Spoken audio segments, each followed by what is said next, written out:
On est là réunis pour parler des startups. Mais avant toute chose, pourquoi est-ce si important d'en parler?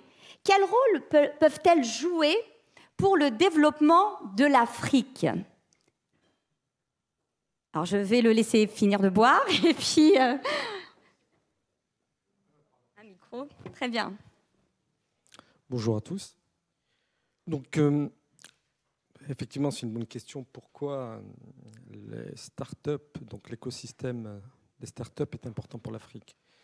Tout simplement, à mon sens, il faut être pragmatique et voir ce qui se passe à l'échelle mondiale. Il y a un constat tout simple. On peut voir déjà que les TPE et les PME, aujourd'hui, sont un levier de croissance. Ça, je ne vous apprends rien, c'est un constat. Un deuxième constat, c'est qu'on voit apparaître aujourd'hui des nouveaux entrants, des nouveaux acteurs de type, comme vous le connaissez, Google, Facebook. Je vais vous donner quelques chiffres.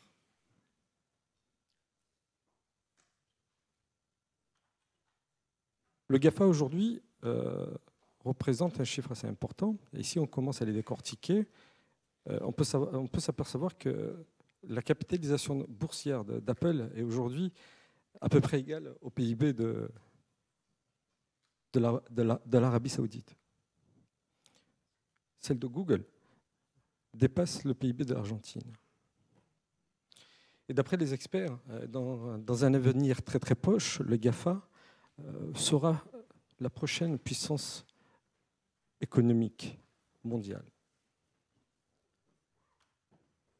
On peut aujourd'hui, du moins on assiste aujourd'hui à l'éclosion d'une nouvelle économie qui est aujourd'hui basée essentiellement sur la connaissance, la compétence et le savoir. Et bien évidemment, la créativité. Bienvenue.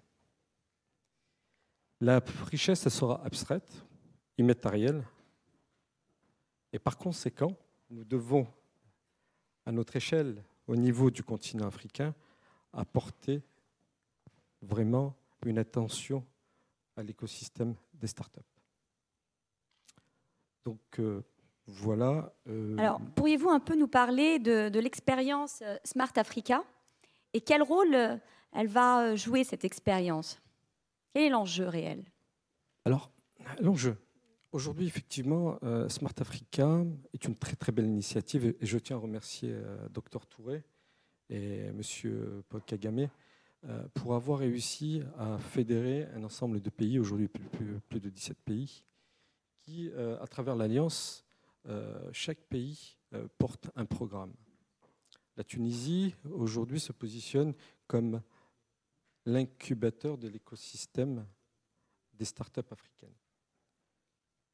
L'objectif de cette alliance est de pouvoir mettre en place des mécanismes et des outils justement pour pouvoir, dans un futur proche,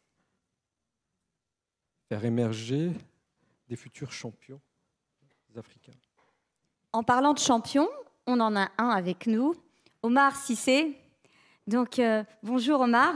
Bonjour. Nous sommes très heureux de t'avoir. On va se permettre de nous tutoyer. Tu es un jeune start-upper.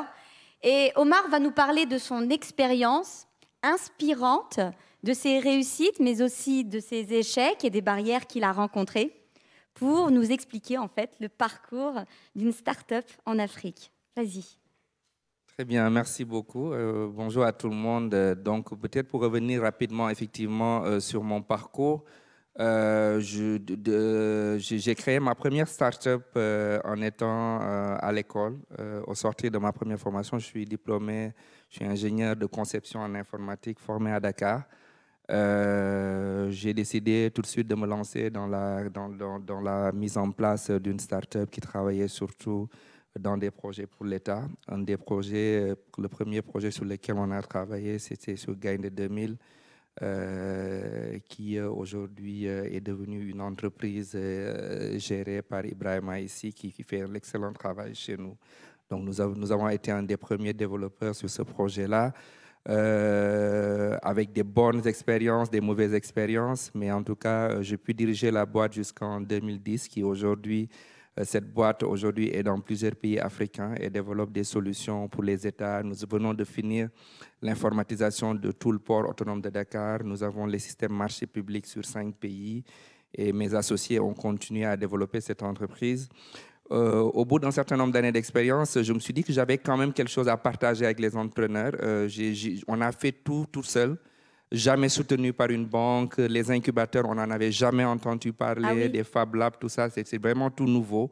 En son temps, on faisait nous tout seul. La première fois que j'ai vu le mot incubateur, ça me rappelait plus les poussins plutôt que des entrepreneurs. Mais j'ai quand même relevé le challenge en disant qu'avec d'autres partenaires comme la Banque mondiale, comme Orange chez nous, nous avons pu lancer le CETIC Dakar que j'ai dirigé jusqu'en 2013.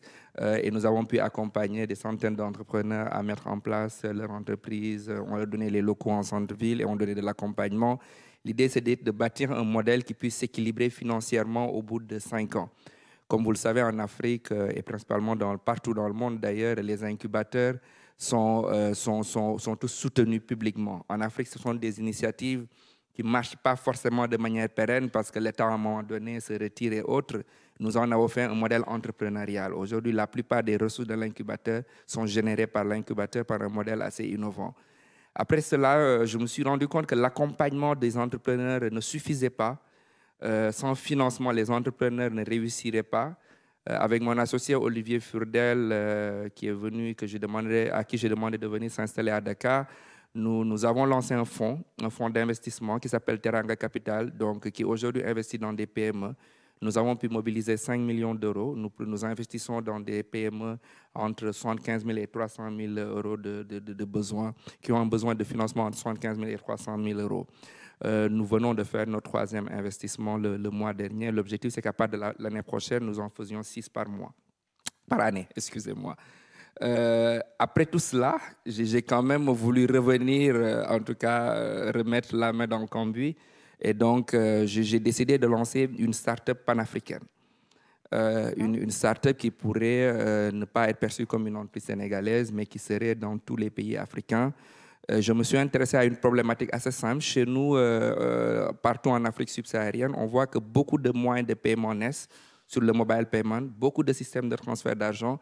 Au Sénégal, entre les moyens de paiement, les transferts d'argent, tout ce qui passe autour de mobile, on peut trouver une quinzaine de solutions facilement.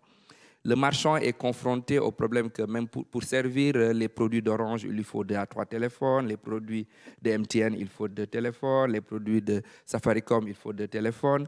Le marchand ne s'y retrouve pas.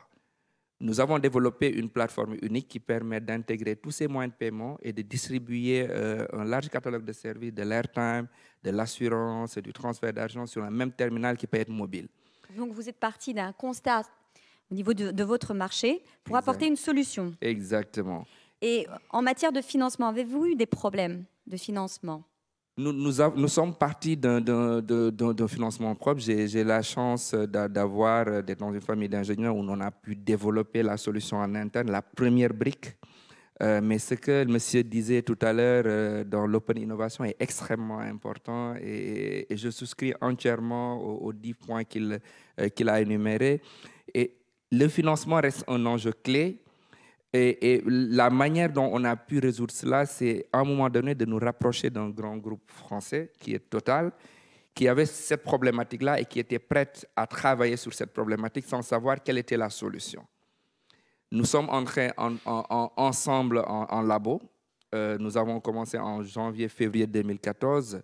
Nous avons fait beaucoup de pivots pour faire notre première mise en production en novembre 2015. Et ce qui a été extrêmement important, le monsieur l'a dit, c'est l'implication de la direction générale et le soutien au plus haut niveau. Après, on peut revenir sur les détails, l'implication des systèmes de la DSI, la sécurité, etc. Et nous avons pu enfin lever des fonds via ce partenaire qui nous a accompagnés. Et via l'autre partenaire, Atos, qui est venu, qui a, sur demande totale, ils ont audité et certifié la solution.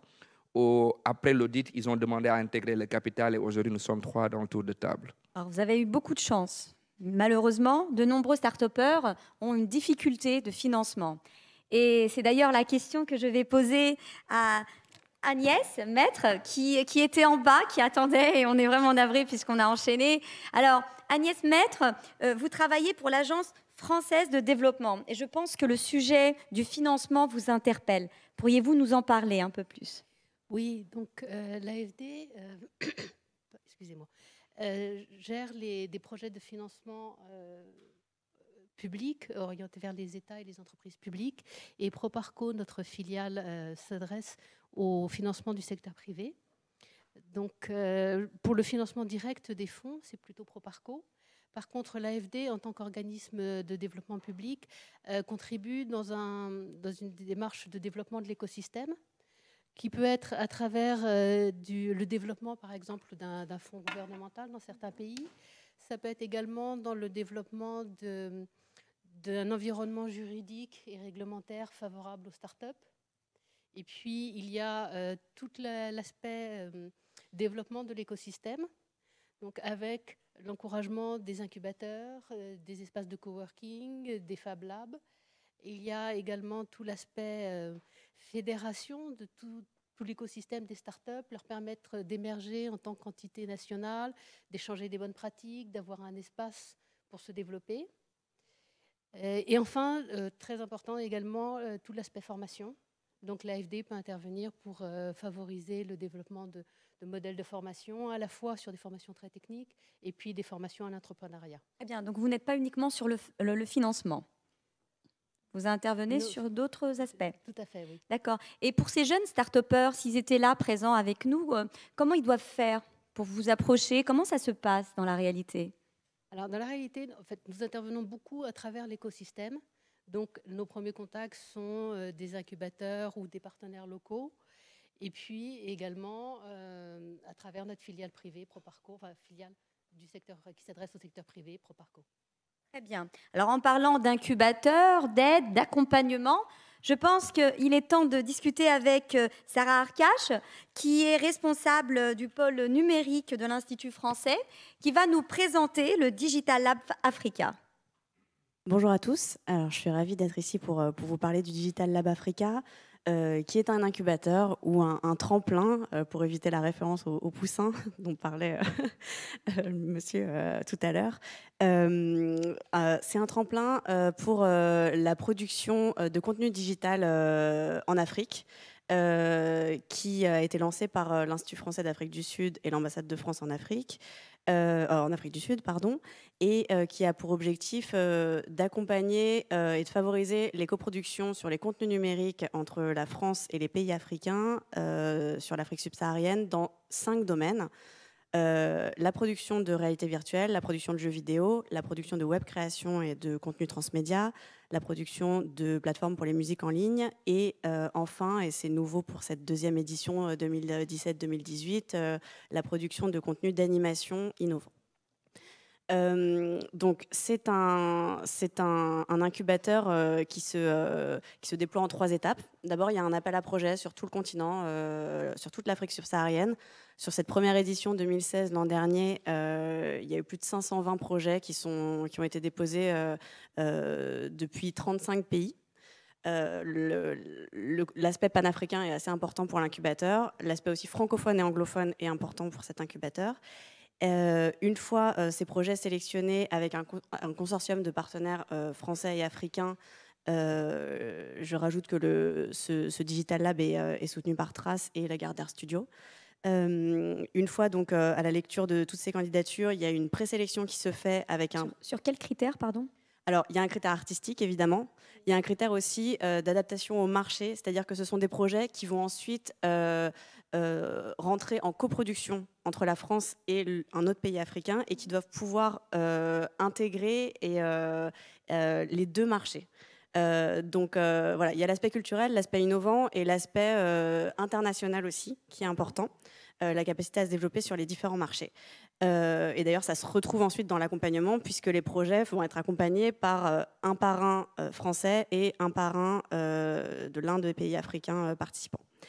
Donc une fois cette présélection faite, les candidats présélectionnés sont invités à venir pitcher au Discope, qui est un marché des contenus audiovisuels africains qui a lieu à Johannesburg en ce moment et à Abidjan dans un deuxième volet. Après cette présélection, après ce pitch, il y a une sélection finale qui a retenu 5 projets en 2016 et qui cette année monte en puissance et retiendra 10 projets. Ces projets, on est très content déjà de l'impact que ça a eu pour les 5 premiers projets, puisqu'aujourd'hui, sur ces 5 projets, il y en a 3 qui sont déjà en production après à peine un an d'incubation et d'accompagnement, dont un qui est en coproduction entre une société française, Okio Studio, c'est une société d'excellence dans la réalité virtuelle, et justement avec l'Afrique du Sud, avec ma camarade Yetunde. Donc Yetunde Dada, qui est anglophone et qui va nous présenter eh bien, une réussite qui mérite réellement eh bien, d'abord qu'on la félicite et qui nous parle un peu de son expérience. J'ajoute juste, avant de passer la parole à Yetunde, que Yetunde est anglophone et donc je vais lui traduire directement la question, et à la fin de son intervention, je ferai un bref résumé en français pour éventuellement ceux qui en auraient besoin. Okay, so I'm just going to try and describe my Digital Lab Africa experience so far. Sharifa Ali, my partner who is based in New York, and I were the first winners of the virtual reality category in last year's Digital Lab Africa competition. And I kind of consider Digital Lab Africa, you know, kind of like the super accelerator of artistic African projects for 4 reasons. The first one is obviously the criteria which they use to evaluate whether or not your project is good enough to even get into the competition. It forces you as an artist to actually sit down and try and make a proof of concept for your idea and actually make it more solid. In our case, our project is based on a Kenyan myth of gender fluidity, where in the Kikuyu tribe, they believe that if you walk around the Mugamu tree 7 times backwards, then you change sex. So this has revolutionary implications for Kenya's current state, where Kenya has some of the highest rates of gender-based violence and also 17 laws against the LGBTQ community. So this is just like we want to actually start a discussion with this film, where if Kenya was like this years ago, many years ago, why is it so different now in this day and age? So we actually had to take that concept and make it more solid in order to enter it into the competition, and that was the first stage. The second stage is obviously the incubation period, which is offered along with the program. So Sharifa and I were in Paris earlier on this year, and it was an amazing experience getting incubated at La Nursery, which is in Valve. And we also got to meet with a lot of entrepreneurs who are working on many different digital projects as well. So there were a lot of opportunities to grow the project and also refine it. And also the fact that we're on different, I'm from South Africa, she's in New York, in America. We actually now got to spend time, not on Skype, but in person, actually refining the idea. The third aspect of the program is obviously the connection for opportunities and connections specifically within the networks. Digital Lab Africa brings together some of France's best artists in the fields that they're working in. Antoine Cayrol, he came on as our producer because he liked our idea so much, is an example of this, where he's able to recognize an opportunity because he's in this space with us and listening to all these different African projects, and decide that he's actually going to take it much further. So in terms of connections, it makes a lot of sense. And then I think the last thing that Digital Lab Africa has been really great at has been overall opportunities after the project. They always want to catch up with us and find out how the project is going, and really see how they can help boost us. It's not necessarily just with funding, but it's with the people that are in their network. It's the fact that we still have access to Antoine. It's the fact it's even lowering barriers to entry for African artists to come and work in France. The fact that I have a 2-year visa makes it easier for me to be here to work with Antoine. It's small things like this which actually make it a lot easier for the project to grow. And so, yeah, that has been, I think, the Digital Lab Africa experience. And I think as of last week, we entered the project into the Sundance Frontier Lab. So we'll be waiting for feedback for that. Thank you.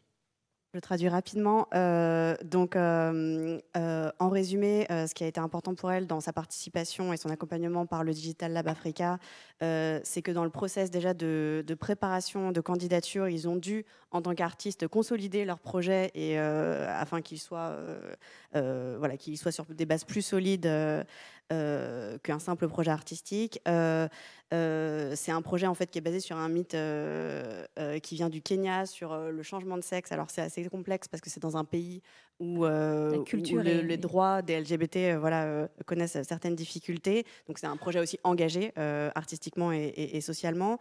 Durant la phase d'incubation, ce que Yetunde soulignait, c'était ce qui a été important pour elle, c'était les nombreuses rencontres et les nombreux échanges qui ont permis de faire grandir le projet, notamment dans les séjours en France qui étaient organisés et les opportunités de connexion avec un producteur français, Antoine Quérol du studio Small Bang. Et enfin, elle soulignait que ce n'était pas seulement un accompagnement financier, mais que le plus important pour elle était en effet cette connexion, cet accompagnement, ce transfert de connaissances et ces échanges avec les partenaires français auxquels elle s'est associée.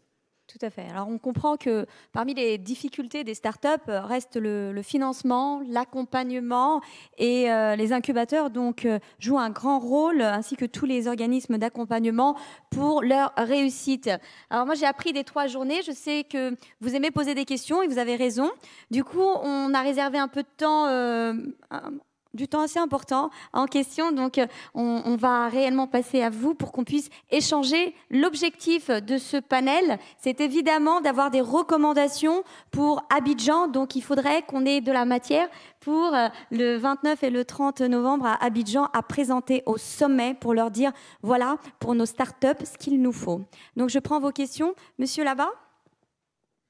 Oui, bonjour, merci à tous les panélistes pour leurs interventions respectives. Gibran Freitas, je suis étudiant en droit des technologies numériques et j'ai cofondé un réseau qui s'appelle LegalTech Africa. Donc c'est pour développer l'écosystème LegalTech en Afrique. J'aimerais bien revenir sur votre première question, Madame Boiscline, sur pourquoi est-ce qu'on parle tout le temps de start-up pour l'Afrique, pourquoi c'est important. Je pense que ça vaudrait peut-être le coup de repasser un petit peu de temps dessus, oui. Parce qu'en effet, pourquoi est-ce qu'on parle de start-up tout le temps pour participer au développement de l'Afrique ? Le but, c'est que vous contribuez également. Bien sûr, bien sûr.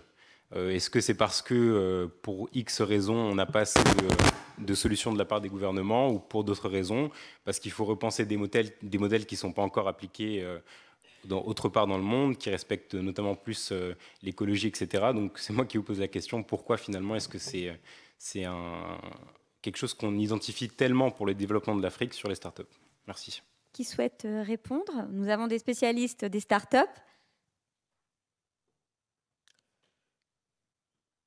Effectivement, en fait, aujourd'hui, quand on parle de start-up, il y a une part de rêve. Et ce qui manque à notre continent aujourd'hui, c'est le rêve africain. Je m'explique.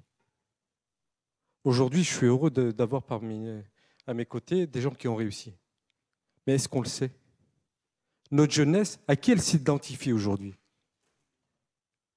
À des footballeurs. Ils veulent tous devenir footballeurs. Si demain, on apprend qu'on a un Google africain, un Facebook africain, je suis convaincu que ce rêve africain suscitera énormément de vocations. Et c'est ça qui nous manque. Et le mot start-up, aujourd'hui, fait rêver. Le mot start-up, c'est l'égalité des chances. Le mot start-up, c'est la jeunesse.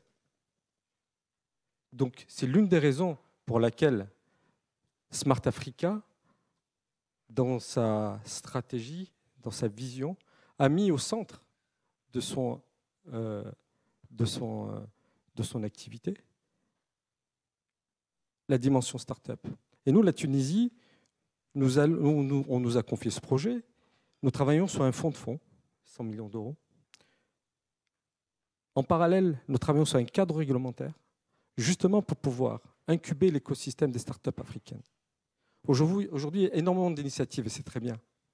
Mais ce qui nous manque, c'est cette fameuse licorne qui va être aujourd'hui permettre d'identifier cette réussite et ce potentiel-là. Tout à l'heure, on parlait d'open innovation. Dans l'un des programmes que nous avons en Tunisie, qui est le plan national stratégique Tunisie 2020, nous avons un axe qui est Smart Tunisia. Smart, c'est un mot à la mode, donc on l'utilise un peu à toutes les sauces, qui est de faire de la promotion de la Tunisie pour attirer des investisseurs, justement pour pouvoir s'installer, créer de l'emploi, ainsi de suite. Et qu'est-ce qu'on s'aperçoit? C'est que ces grands groupes, aujourd'hui, ne recherchent pas des compétences qualifiées à moindre coût. Elles recherchent tout un écosystème dont l'innovation. Et si aujourd'hui, nous, notre continent, on n'est pas capable d'offrir cette expertise-là, on ne pourra pas décoller. Et si vous permettez, Nour, hier, il y a eu, lors d'un débat, une remarque qui a été faite, une intervention, sur le fait que former peut être dangereux. Donc, je sais qu'on prend des notes, et je voudrais revenir sur ce point-là. Aujourd'hui, la formation est essentielle. Si on ne forme pas, on condamne notre jeunesse à un avenir meilleur. Et ça passe par, justement, mettre en avant toute cette réussite. Nous travaillons sur un autre sujet, et si on peut, sur un autre sujet qui est l'Observatoire, un centre d'excellence. Et je pense que si on voudrait être efficient sur notre continent, puisqu'on parle Afrique, il faudrait que nous ayons une vision, une stratégie Afrique unique, qui nous permettrait, qui nous permettrait justement de fédérer toutes ces initiatives pour être beaucoup plus efficaces et de pouvoir cartographier ces talents sur lesquels on pourrait bâtir l'avenir de demain. Donc c'est pour ça, je pense que je pourrais débattre. Je suis un ancien start-upper, donc je parle de choses que j'ai vécues, et c'est l'une des raisons pour laquelle on met on attache une grande importance sur cette dimension start-up. Très bien, merci. Donc, si on comprend bien, et j'espère que vous avez eu une réponse, à moins que vous souhaitiez avoir un complément, si on comprend bien, aujourd'hui, une start-up, c'est finalement une chance pour chacun d'entre nous de créer son rêve et de le vivre. Malheureusement, on parlait d'égalité des chances. Je ne pense pas qu'aujourd'hui, avec ce qu'on a, on puisse réellement parler d'égalité, mais on tend à avoir cette égalité. Cette histoire de cartographier l'écosystème est très intéressante parce qu'en s'inspirant des autres, je pense qu'on peut réussir là où peut-être les autres ont échoué. Avez-vous eu votre réponse ? Honnêtement, pas tellement, mais plus pourquoi est-ce qu'on parle à chaque fois de start-up pour développer l'Afrique ? Il y a aussi des gouvernements qui peuvent le faire. Pourquoi est-ce qu'à chaque fois qu'on parle d'Afrique, on compte sur les startups pour développer l'Afrique? Donc pas seulement dans le business, mais aussi pour la santé. Par exemple, je parlais avec quelqu'un qui développe une startup dans l'e-santé au Cameroun. Pourquoi est-ce que c'est une startup qui doit s'occuper de faire de la prévention sur les maladies chroniques, par exemple, au Cameroun? Ah, d'accord. Alors, on va laisser une autre personne intervenir. Pourquoi finalement, à chaque fois, ce sont les startups? Peut-être parce qu'elles sont créatives, peut-être parce qu'ils sont plus jeunes et qu'ils ont des idées. C'est également peut-être pour ça. Juste selon moi, je pense que le développement, c'est plusieurs aspects, et il y a beaucoup d'acteurs autour et chaque acteur a son rôle à jouer. Je pense que dans ce cadre-là, nous sommes, chacun parle de son domaine. Je suppose que les États, on parle en tout cas de la manière dont ils pourraient développer, les startups en parlent, etc. En nous, ce qui nous concerne, pourquoi je pense qu'il est important qu'au niveau économique, parce que nous ne serons pas les seuls à le développer. Vous avez parfaitement raison. Je pense que pour que l'écosystème, pour que le développement puisse vraiment voir le jour, l'État a un rôle fondamental. Cependant, moi, je ne crois pas beaucoup en l'approche top-down en Afrique. Je pense que l'approche va être plus bottom-up. On a besoin aujourd'hui, nos États n'ont pas assez de moyens pour aujourd'hui nous apporter l'accompagnement dont on aurait besoin. Pendant longtemps, en tout cas moi, dans les organisations dans lesquelles j'ai milité, comme l'Organisation des professionnels d'éthique, je pense qui est représentée ici d'ailleurs, au Sénégal, on s'est beaucoup concentré sur l'État en disant qu'est-ce que l'État fait pour nous. Mais en définitive, on se rend compte que ce n'est pas l'État qui nous développera. Toutes les initiatives qui naissent en Afrique pour le développement de l'économie viennent principalement aujourd'hui d'individus ou des startups. Et pourquoi la start-up de manière plus spécifique? Je pense que monsieur l'a dit tout à l'heure. Nous ne rêvons pas assez en Afrique. Sur deux plans.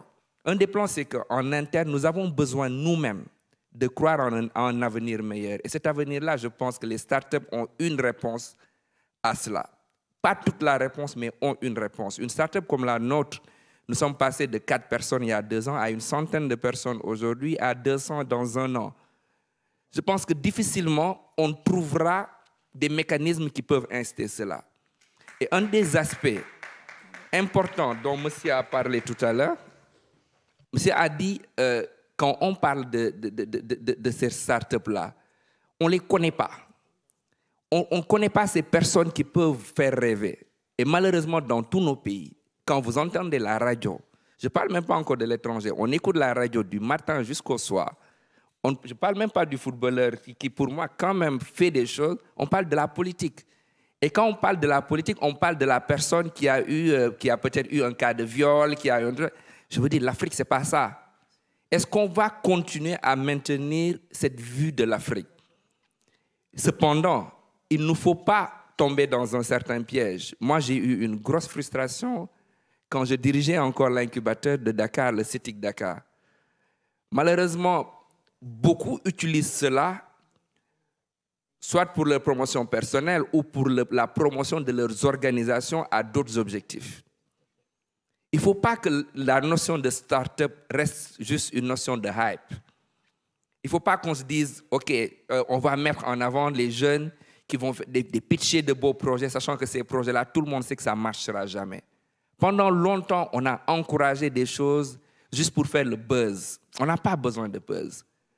On a besoin de start-up qui créent de la richesse. Et la richesse, elle se mesure. Oui. En Afrique, on n'a pas le temps de faire du buzz. On doit créer de la richesse. Et la richesse, elle se mesure. Elle se mesure par le chiffre qu'on fait. Elle se mesure par le nombre de personnes qu'on emploie. Et ne tombons pas dans l'erreur de dire qu'on va rester sur les apps en disant on est fier d'être start-up, on est fier de faire du buzz et de faire le tour du monde pour en parler. Je pense qu'on a un rôle important à jouer, nous les startups, en créant de la richesse à ce niveau. Excellent, Omar. On l'applaudit. Excellente intervention. Hier ou avant-hier, il y a un monsieur qui disait « Arrêtons de réduire la pauvreté, créons de la richesse ». Et c'est tout à fait cela. Aujourd'hui, il ne faut pas se déconnecter de la réalité, ne pas en faire, il ne faut pas tomber dans le piège de la mode des startups, mais réellement apporter une solution à une réalité. Tout à fait. D'autres questions? Oui, s'il vous plaît. Mohamed Zaglami. Moi, j'interviens et je voudrais poser une question à Mme Arkash sur le Living Lab. Moi, j'ai un Living Lab qui est reconnu au niveau européen dans le digital. Je travaille sur les questions de jeux vidéo, sur les questions d'animation, ce qu'on appelle les industries créatives numériques. Je suis très heureux d'apprendre que vous existez et que vous faites ce type d'intervention. La problématique que l'on constate en Afrique aujourd'hui, c'est très bien hein, ce que vous faites, plus l'initiative et mieux c'est. Simplement, quand moi je gère aussi un écosystème qui est dans les dessins animés, dans les jeux vidéo, on a plein de studios en Tunisie qui travaillent au niveau européen. La problématique et la question que je vous pose, c'est est-ce que vous ne pensez pas, quand je crois que vous avez dit il y a à peu près 500 sociétés, vous en avez retenu que 3, de créer des frustrations. Et je voulais savoir quel est le montant que vous investissez réellement dans ce cas de coproduction. Parce que le problème que l'on a en Afrique aujourd'hui, avec les chaînes de télévision qui achètent de l'animation, ou les responsables, encore les jeux vidéo, les opérateurs, tout le monde n'achète pas. Le problème, c'est qu'aucune chaîne de télévision africaine n'achète des programmes africains.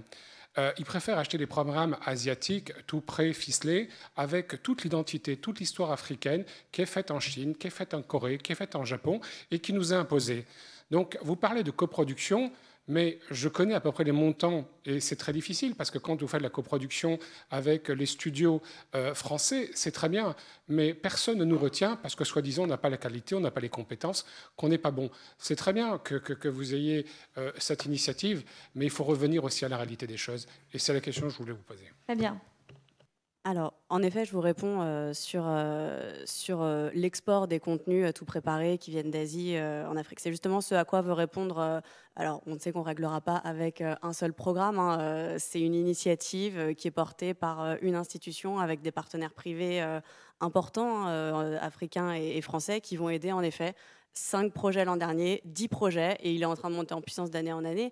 Ça reste 10 projets aidés, mais on espère que ces projets-là, en tout cas, ils seront bien aidés, et ils permettront, et c'est ça l'objectif, et je pense que ça répond aussi tout à fait à ce que vous soulignez là, qu'il y ait des projets qui soient faits pour les marchés, par les marchés, qui les concernent, pour les audiences qui sont concernées. Et on voit qu'il y a une appétence sur le territoire africain pour les contenus qui sont quand même destinés à ce territoire et qui ne sont pas simplement des contenus exportés d'Europe ou d'Asie, qui n'ont pas été faits par des gens qui connaissent ces marchés-là. Et c'est vrai que moi, je parle moins de start-up, de tech, de hard tech, que de contenu culturel innovant. Sur le jeu vidéo, on peut se rejoindre évidemment. Et je pense que ces contenus digitaux, aujourd'hui, ne peuvent exister aussi que dans un contexte international. Mais il faut qu'il y ait ces contenus qui sortent aussi des territoires sur lesquels ensuite ils vont revenir. Donc on est conscient que c'est une initiative qui a les moyens qu'elle a et qui porte les projets qu'elle peut porter. 10, on espère peut-être 20 dans la prochaine édition, on essaiera en tout cas. Mais en tout cas, les projets qui sont accompagnés sont bien accompagnés. Et c'est vrai qu'on va privilégier la qualité de l'accompagnement et le sur-mesure. C'est aussi important, hein, c'est qu'on ne fait pas de l'accompagnement en masse. C'est pas l'objectif pour faire le buzz, pour aller faire pitcher des startups dans un marché audiovisuel. C'est pas ça l'objectif, c'est vraiment d'avoir un accompagnement de qualité, très pointu, qui répond exactement aux besoins du projet. Alors qui sont des projets qui sont aussi plus artistiques, qui ont d'autres problématiques, qui ne peuvent pas aussi souvent se passer des pouvoirs publics, mais ça c'est le cas aussi en France, hein. On a des soutiens à l'audiovisuel public, au numérique, au contenu. Ça c'est aussi un aspect assez particulier des contenus culturels innovants dont on parle au Digital Lab Africa. Merci. Une question ? Merci Philippe Dieudonné ou Madame Exécutive. Juste un point complémentaire. Aux propos qui viennent d'être tenus par Samir, qui exprimait les choses avec beaucoup d'intelligence. J'ai un peu l'impression que le monde dans lequel nous vivons est atteint de ce que j'appelle moi la start-upite aiguë. C'est-à-dire qu'on a tendance dès que l'on crée une activité professionnelle, quelle qu'elle soit, ça y est, j'ai fait ma start-up. En réalité, on oublie un certain nombre de choses. C'est que d'abord, une start-up, c'est a priori une structure à croissance rapide. C'est cette dénomination d'origine. Et une start-up, c'est déjà et avant tout une entreprise. Une entreprise, elle est là pour créer de la valeur. Et une entreprise, elle répond soit à un besoin classique, soit elle suscite un besoin. Et on a autant d'exemples. Et finalement, il ne faudrait pas se tromper de cible. On se rend bien compte que créer une entreprise, ce n'est pas simple. Ce n'est pas simple en Europe et ce n'est pas davantage simple en Afrique. Une entreprise, pour que ça fonctionne, il faut qu'il y ait un certain nombre d'éléments dans un écosystème. Et un écosystème, ce n'est pas simple à se construire. Bref, il y a tout un tas d'éléments qui sont nécessaires. Et au-delà de cet état de fait, il y a un élément, et c'est peut-être sur ce point précis que l'Afrique est en train de donner une magnifique leçon au monde. C'est que l'Afrique, avec son milliard d'individus, est un continent qui est en pleine explosion dans tous les sens du terme. C'est un continent qui, depuis des dizaines d'années, s'est en quelque sorte aguerri à l'échec. J'essaye, je me plante, j'essaye, je me plante, j'essaye, je réussis.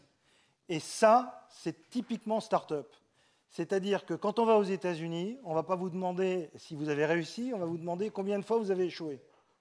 Et c'est complètement antagoniste finalement avec le système que l'on connaît dans la vieille Europe, oui, où on met la réussite au parangon des vertus.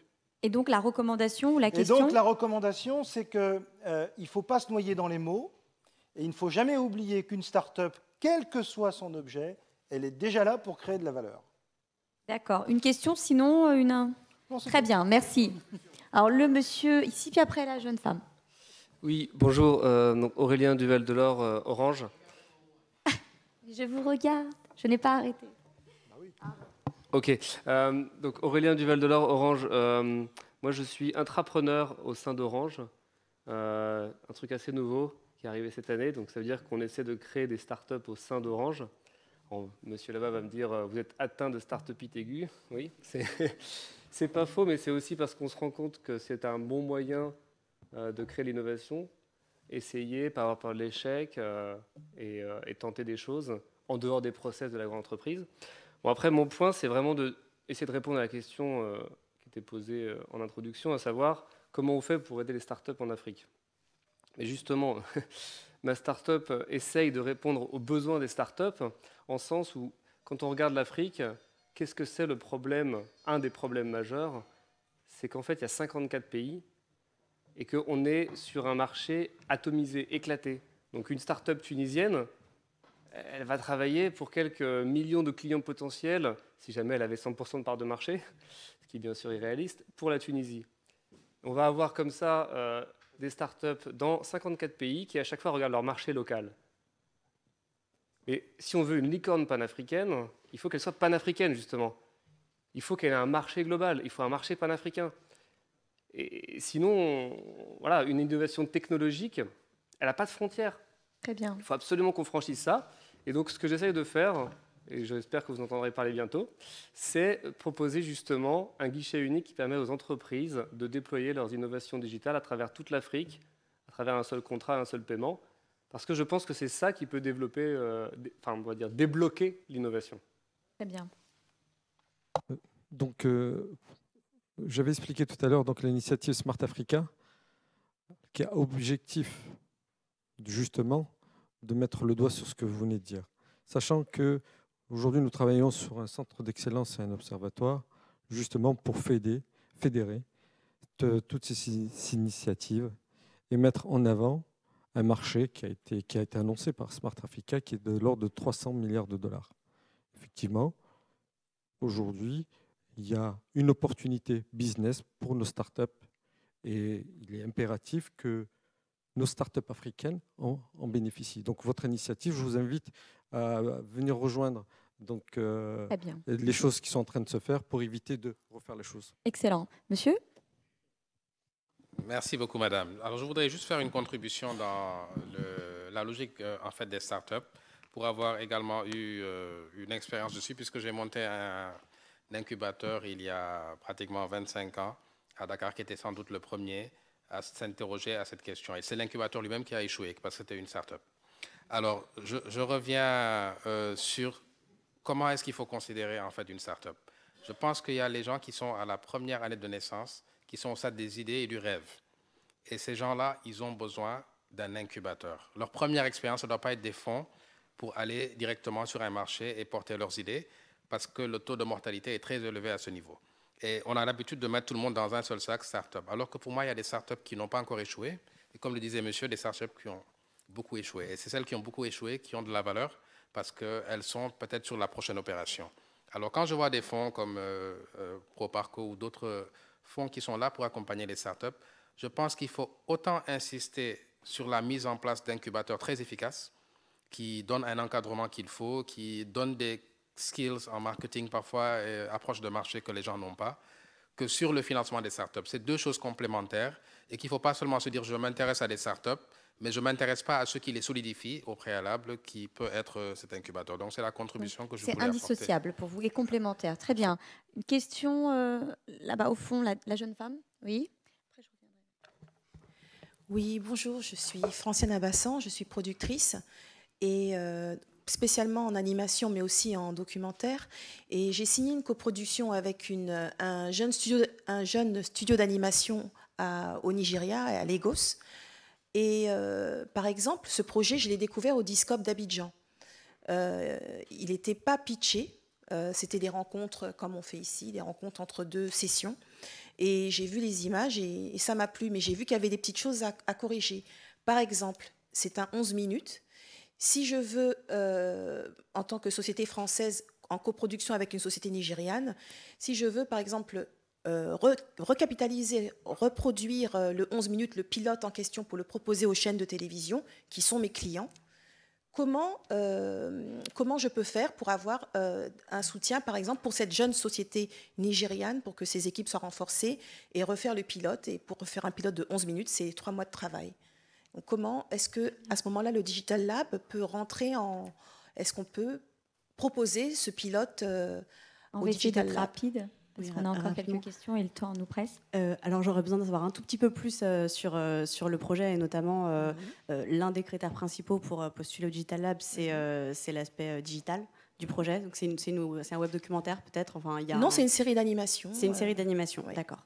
Je vous propose d'en reparler juste après. Et l'appel à projet est ouvert depuis avant-hier. C'est Digital Lab Africa, vous le tapez, vous trouverez le site internet avec l'appel à candidature.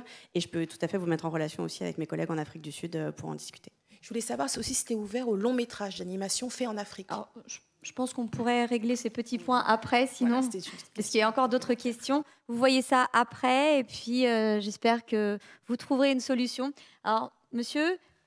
Bonjour, Daniel Meniscalco. Je suis co-auteur d'une solution cognitive et digitale pour aider les créateurs à formaliser leur concept.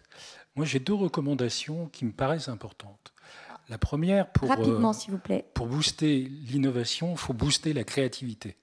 Et la créativité africaine, tout le monde la connaît dans différents domaines, que ce soit la musique, la mode, etc. Il y a peut-être une action à demander au gouvernement de favoriser et de promouvoir la créativité dans tous les domaines. Très bien. Et la deuxième ? La deuxième, qui dit création dit propriété intellectuelle. Donc le sommet devrait aussi s'intéresser au développement de la propriété intellectuelle, des droits d'auteur et à la protection des droits d'auteur et des interrelations au sein des régions et de l'Afrique vers les autres continents sur les questions de propriété intellectuelle auxquelles vont être confrontées les jeunes entreprises, qu'elles soient start-up, entreprises en développement, etc. C'est intéressant et on a noté. Merci. Oui, bonjour. Moi, je suis Fabrice Bonneau, j'accompagne des startups depuis une vingtaine d'années en fait. J'ai une agence de transformation data digitale et innovation. Et donc, je suis en même temps président de l'Alliance Big Data en France.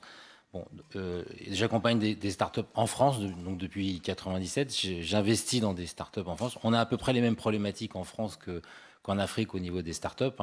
On vend des grandes industries comme Alstom ou en fait le chantier naval. Et puis en même temps, on fait des grands shows en fait où on fait se rencontrer des startups. Les startups, si ça marche, c'est parce qu'effectivement, ça colle aux besoins en fait du territoire. Donc il y a le besoin des citoyens. Moi, je suis souvent en Afrique. J'accompagne des startups aussi pour l'OIF. Donc le besoin en fait aujourd'hui sur les territoires. Je vais en Casamance souvent, au Sénégal, et on se rend.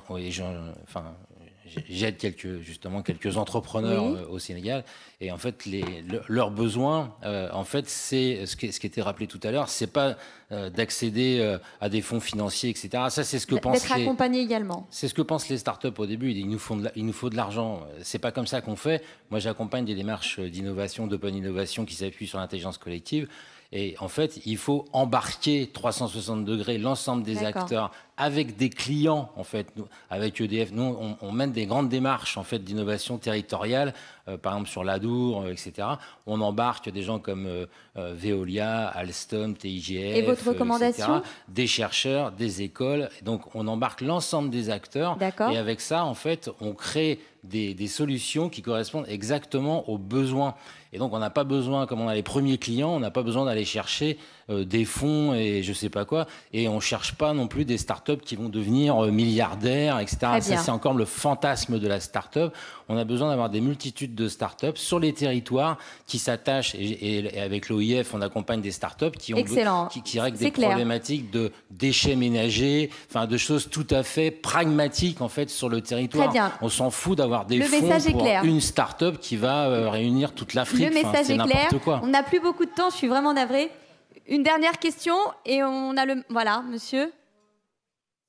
Une dernière question ? Rapidement. Hein. Bonjour, je suis Lévi Eloko-Ipané, j'ai une start-up en fait dans la transformation digitale.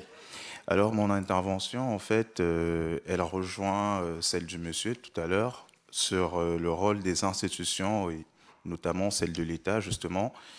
Est-ce que dans un premier temps il ne faudrait peut-être pas penser à créer des espaces pour des porteurs de projets, pour des créateurs, justement pour leur permettre de pouvoir valoriser ce qu'ils ont à apporter à la société. Parce que pour revenir en fait à ce que monsieur tout à l'heure il a dit par rapport au rêve africain, moi je ne suis pas très d'accord avec cette logique, je pense qu'on ne rêvait pas assez.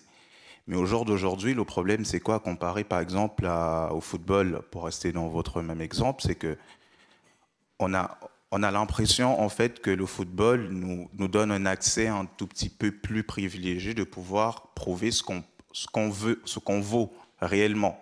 Parce que on peut s'entraîner, on se forme, on a juste à aller cogner à la porte d'un club pour justement montrer Alors, qu'on est fort ou rapidement, pas. la recommandation ou la question?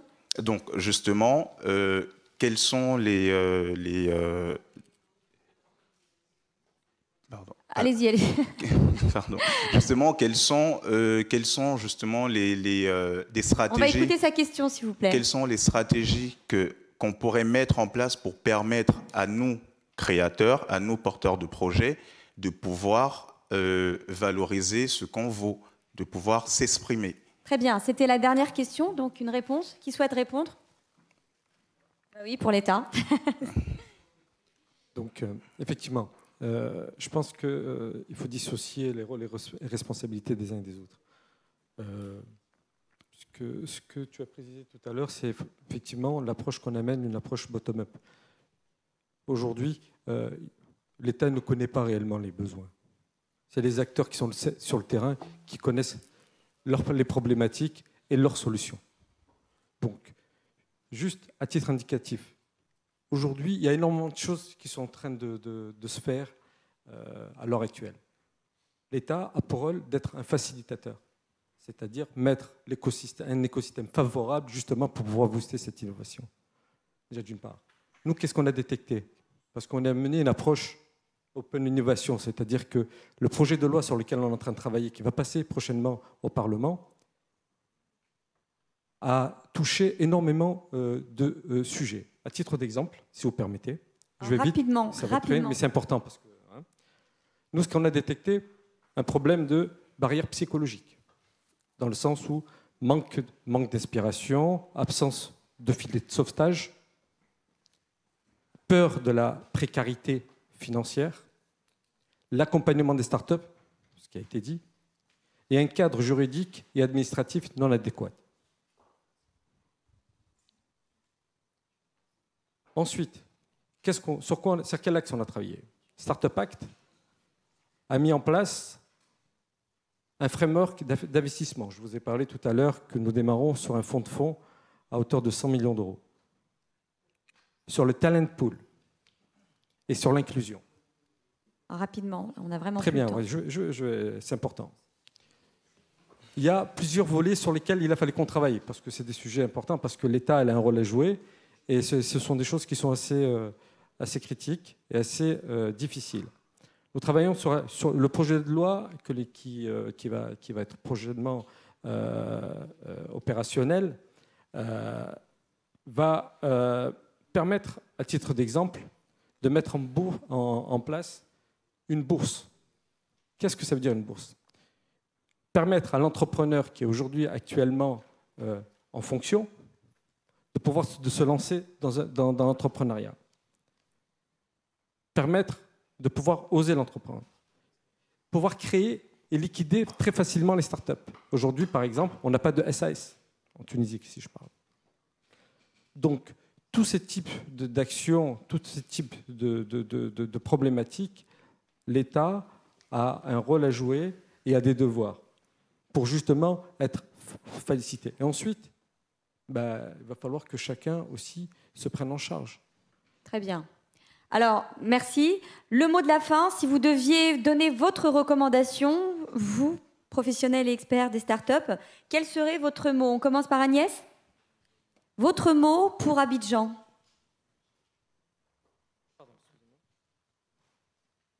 Oui, je pense qu'il est vraiment important, malgré tout ce qu'on a dit sur effectivement le start-upisme, par rapport à tous toutes ces transformations, l'agilité des startups et la force qu'elles apportent sont une ressource sur laquelle il faut absolument s'appuyer. Très bien. Mohamed? L'Afrique a le droit d'avoir son champion. Très bien. Omar? Juste revenir sur le point d'Ibrahim qui est extrêmement important. Beaucoup d'argent arrive en Afrique. On n'aura pas assez d'entrepreneurs pour absorber tout cet argent si on n'a pas des structures d'accompagnement fortes. Donc, il faut encore investir sur ces structures d'accompagnement. Très bien. Sarah?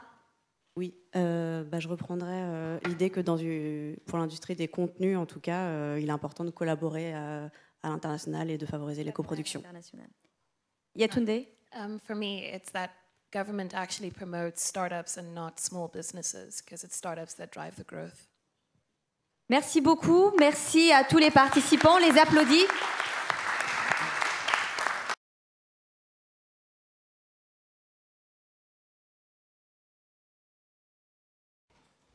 Alors, merci pour l'occasion. Moi, c'est Ede Dona Etri. Je viens du Togo. Je suis le promoteur de e-agribusiness. Donc, à l'origine, dans mon pays, le Togo, les agriculteurs ont du mal à pouvoir écouler leur stock. Par exemple, en 2015, le Togo a produit 1 300 000 tonnes de céréales. Et l'ANSAT, qui est l'Agence nationale de la sécurité alimentaire, n'a pu acheter que 10 000 tonnes sur les 1 300 000 tonnes. Donc, constamment, chaque année, il y a une bonne partie de la production qui est perdue. Ensuite, l'agriculteur de nos jours au Togo se fie toujours à son intuition pour pouvoir prévenir le temps, pour pouvoir planifier son activité. Il n'a pas accès à une météo digne de ce nom. Il ne sait pas à combien est vendu son produit au consommateur final. Donc, d'où pour nous la nécessité de mettre en place une plateforme qui interconnecte les différents acteurs du secteur agricole et agroalimentaire. Et pour ce faire, nous avons mis en place une plateforme qui fonctionne sur 5 canaux. Nous avons d'abord un centre d'appel en langue locale qui fonctionne au Togo sur le 86-86. Étant donné que le secteur, c'est au moins plus de 4 millions d'agriculteurs sur les 7 millions d'habitants que nous sommes. Du coup, ce centre d'appel-là permet d'adresser la population à la base, ceux-là qui ne savent ni lire ni écrire, qui n'ont pas forcément de smartphone et qui n'ont pas accès à Internet. Ensuite, nous avons une application mobile qui est disponible sur le Play Store. Nous avons un site web qui est disponible sur e-agribusiness.com. Ensuite, avec les opérateurs de téléphonie mobile au Togo, nous avons implémenté une application USSD qui est accessible en faisant étoile 145, étoile 6, étoile 6 dièse. Et nous avons aussi une application SMS qui permet de pouvoir desservir les zones qui n'ont pas une couverture Internet, mais qui ont quand même un accès au GSM. Donc, qu'est-ce que nous proposons à ces acteurs? C'est d'abord l'accès à un marché, la publication pour proposer leurs produits, et nous avons une base de données d'acheteurs qui s'abonnent pour pouvoir recevoir en temps réel des SMS sur la disponibilité des produits. Nous faisons ainsi la cartographie aussi des productions et des producteurs. Et ensuite, nous avons un partenariat avec la télévision nationale togolaise qui nous permet de diffuser l'information sur une bande déroulante en temps réel, ce qui contribue à promouvoir l'agriculteur et l'information agricole. Nous mettons aussi à contribution les réseaux sociaux pour pouvoir promouvoir l'information agricole et valoriser le travail de l'agriculteur. Nous avons commencé ce travail-là à développer la plateforme depuis 2014. Ensuite, en 2015, nous avons effectué la phase pilote de ce projet-là à Notchen, à des centaines de kilomètres de la ville. Et ensuite, tout dernièrement, en mars 2017, nous avons effectué un lancement officiel de cette plateforme-là avec les opérateurs des téléphonies mobiles. Et avant cette date-là, on avait été primé déjà en 2016 par le gouvernement.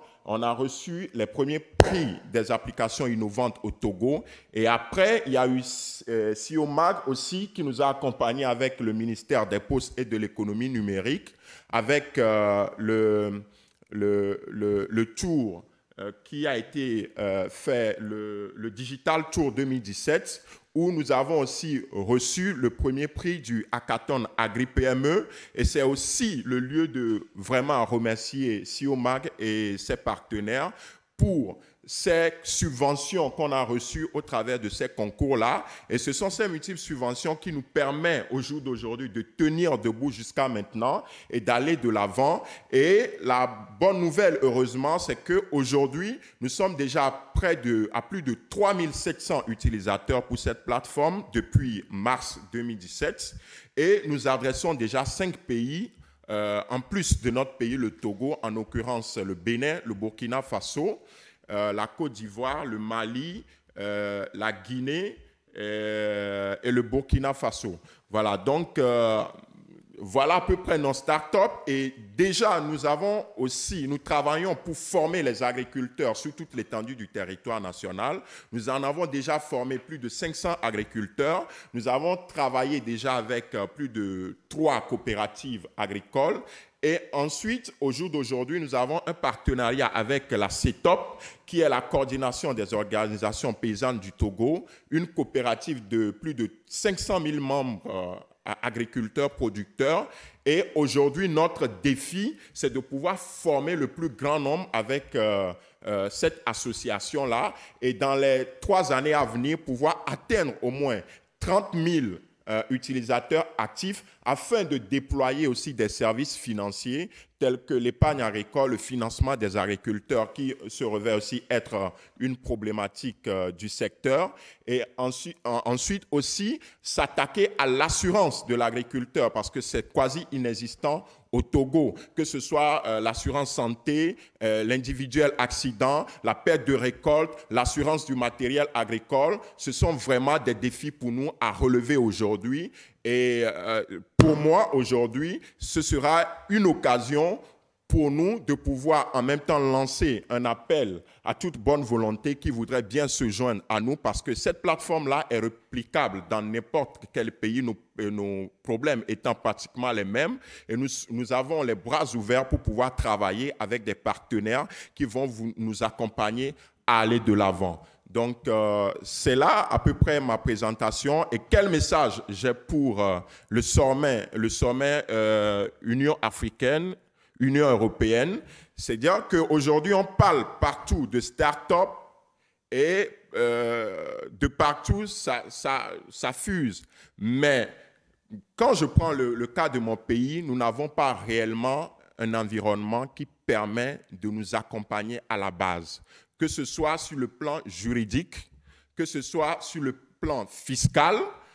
Une start-up arrive tout comme une entreprise et elle est jugée aux mêmes critères que les entreprises classiques et nous n'avons pas, alors que pour nous, c'est vraiment ça la base. Une start-up sans connexion Internet, qu'est-ce qu'elle devient?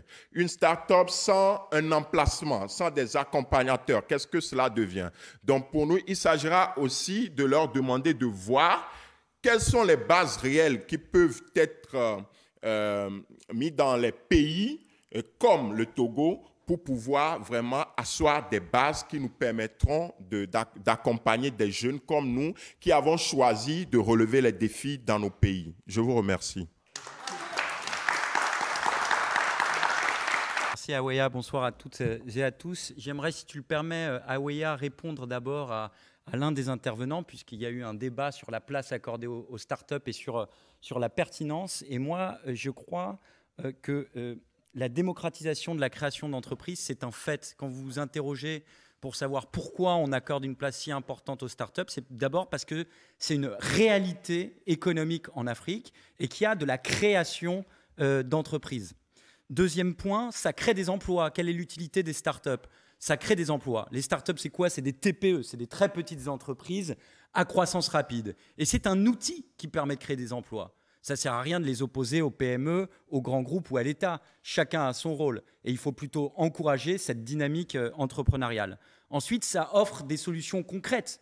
On a des exemples de start-up dans notre index. Greenwich Partners, a développé la première centrale solaire au Sénégal. Trust in Africa propose des solutions innovantes pour trouver des jobs aux jeunes diplômés africains. Donc il y a des solutions aussi concrètes qu'elles portent. Donc ça, c'est la troisième chose. Ensuite, si elles ont une place importante, c'est qu'on leur en accorde. Donc les conférences, les médias, personne ne les oblige à donner la parole à des start-upers. Donc c'est que ça aussi intéresse un public. Donc il y a une multiplicité de raisons. Ensuite, la dynamique entrepreneuriale en Afrique, lorsqu'on l'évoque, on pense souvent, à juste titre, aux entrepreneurs africains. Mais si on ne pense uniquement qu'aux entrepreneurs africains, on passe, à mon sens, à côté du sujet.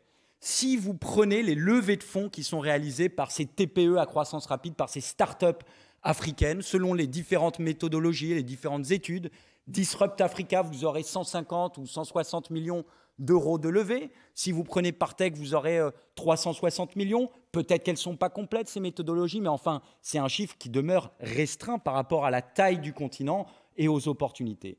Si vous intégrez les levées de fonds réalisées par des entreprises, des start-up internationales qui déploient des plans d'affaires quasiment 100% en Afrique, les chiffres sont beaucoup plus impressionnants.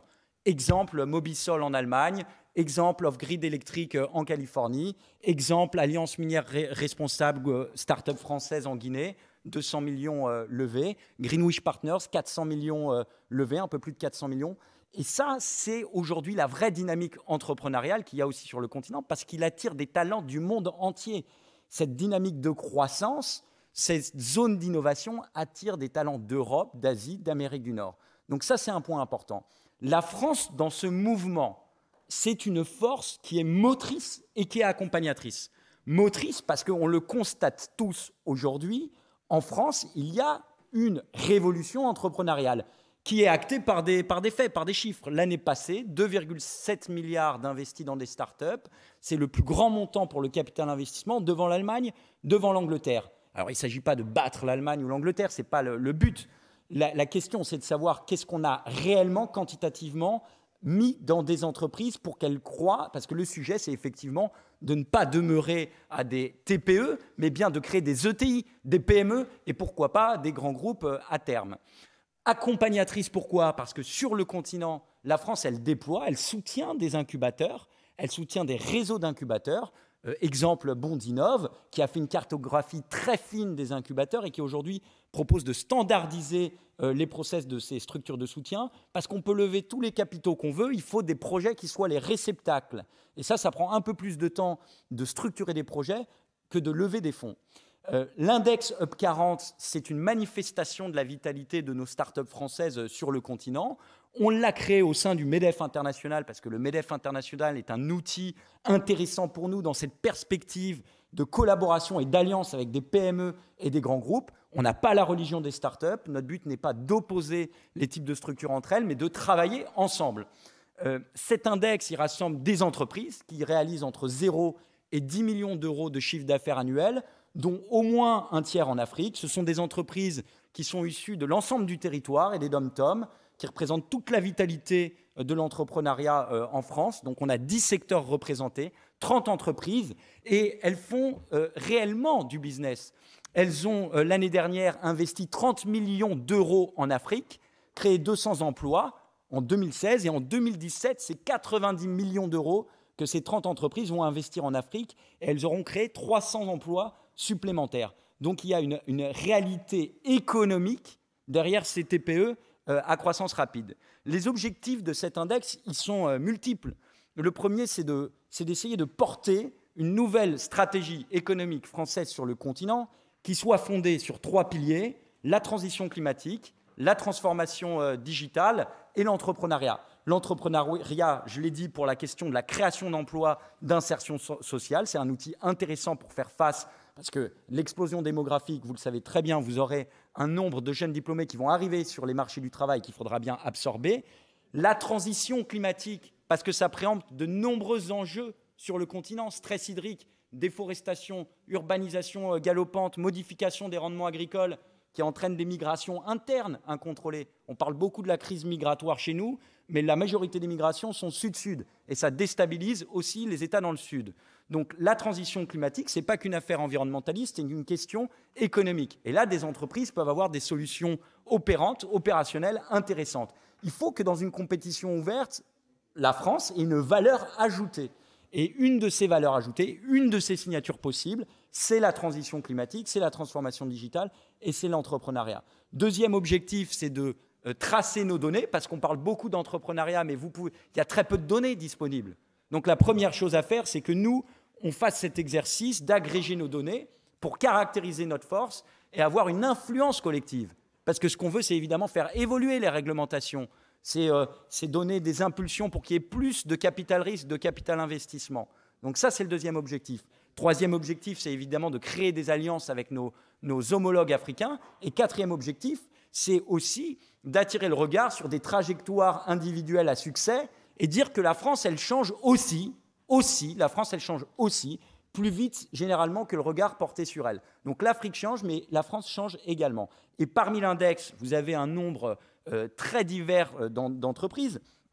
Quelques exemples, je citais Greenwich Partners ou Alliance Minière Responsable, mais vous avez également Afriquity, qui est une plateforme qui fait du crowd equity, pas du crowdfunding, crowdlending, crowd equity, ça veut dire que c'est de l'investissement en capital et qui a la très bonne idée de vouloir établir un marché secondaire pour rendre liquide l'investissement dans les startups et les PME, puisque la question c'est aussi de sortir quand on investit dans ces entreprises.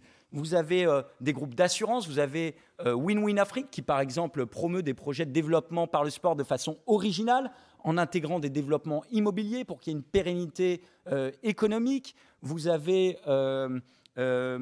Upoa qui fait du Solar Home System ou Pentatonic qui loue de la puissance d'ordinateurs individuels pour des supercalculateurs et elle met ça à disposition des collectivités ou des universités africaines qui n'ont pas accès aujourd'hui aux capacités de faire des supercalculateurs. Aweya, tu me dis si je suis trop long, c'est un peu trop long, donc je m'arrête et c'est très bien comme ça. Merci.